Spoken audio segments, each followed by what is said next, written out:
भारत में कोरोना संक्रमण के मामले लगातार तेजी से बढ़ रहे हैं। दुनिया भर के वैज्ञानिक कोरोना संक्रमण को रोकने के लिए उसका इलाज तलाश कर रहे हैं, लेकिन वैक्सीन का कुछ अता पता ही नहीं है। ऐसे में भारत में प्लाज्मा थेरेपी को अपनाया जा रहा है, इसका परीक्षण चल रहा है और इसको कोरोना मरीजों के अंदर अपनाया भी जा रहा है। लेकिन ये कितना कारगर साबित हो रहा है? कोरोना संक्रमण से उभर चुके मरीज ही प्लाज्मा थेरेपी का इस्तेमाल कर सकते हैं। प्लाज्मा थेरेपी के अंतर्गत जो मरीज़ कोरोना पेशेंट होते हैं लेकिन इस बीमारी को मात देकर स्वस्थ हो जाते हैं, उनके शरीर से एंटीबॉडीज़ ली जाती है और दूसरे कोरोना पेशेंट के अंदर डाली जाती है, जिससे कि उसके बॉडी के अंदर इम्यूनिटी में नई ताकत मिले और वो बीमारी से लड़ पाए। लेकिन ये प्लाज्मा थेरेपी सिर्फ गंभीर हालात में पहुंच चुके मरीजों के लिए ही कारगर होती है।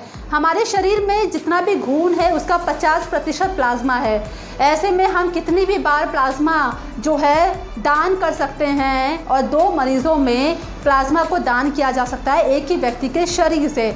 1918 से 1920 में जब स्पेनिश फ्लू महामारी पूरे देश भर में आतंक मचा रहा था, उस दौरान भी प्लाज्मा थेरेपी का इस्तेमाल किया गया था। वही अगर हम बात करते हैं इबोला और स्वाइन फ्लू जैसी बीमारी को लेकर भी, तो WHO ने यही सलाह दी थी कि इन बीमारियों में भी हम प्लाज्मा थेरेपी का इस्तेमाल कर सकते हैं और लोगों की जान को बचा सकते हैं। लेकिन ये थेरेपी कितनी कारगर है, क्योंकि इस थेरेपी से अगर भारत में कुछ मरीज़ सही हुए हैं तो वही मुंबई के लीलावती अस्पताल में भर्ती एक 57 साल का आदमी अपनी जान खो देता है।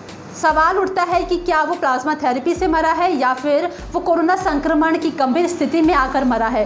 लेकिन प्लाज्मा थेरेपी का इस्तेमाल किया गया था, गंभीर हालत में हॉस्पिटल में एडमिट किया गया था, लेकिन प्लाज्मा थेरेपी का इस्तेमाल होने के बावजूद भी वो अपनी जान गंवा देता है। तो सवाल उठता है कि क्या वाकई में प्लाज्मा थेरेपी वाकई में कारगर साबित हो रही है?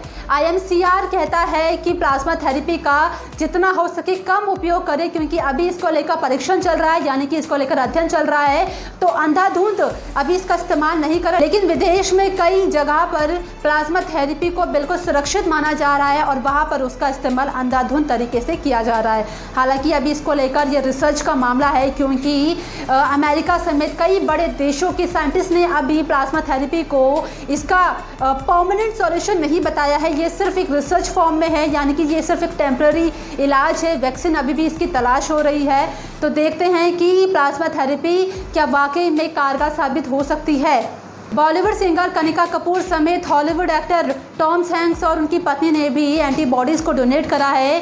कोविड-19 के कई पेशेंट जो अब ठीक हो चुके हैं वो भी प्लाज्मा जो है वो डोनेट कर रहे हैं, यानी कि एंटीबॉडीज़ को डोनेट कर रहे हैं। लेकिन अभी भी डॉक्टर्स का कहना है कि डोनर्स में भारी कमी है, जिसके वजह से परीक्षण जो है वो धीरे स्थिति से चल रहा है, धीरे गति से बढ़ रहा है। लेकिन डॉक्टर्स का एक और मानना है कि प्लाज्मा थेरेपी के अंतर्गत रक्त संक्रमण का खतरा भी बढ़ जाता है। तो प्लाज्मा थेरेपी अपने आप में एक सवाल है, लेकिन इसका परीक्षण चल रहा है, रिसर्च चल रही है। और क्या ये वाकई में कोरोना संक्रमण को रोकने के लिए परमानेंट सॉल्यूशन है या फिर होगा टेम्परेरी? शुक्रिया इस वीडियो को देखने के लिए।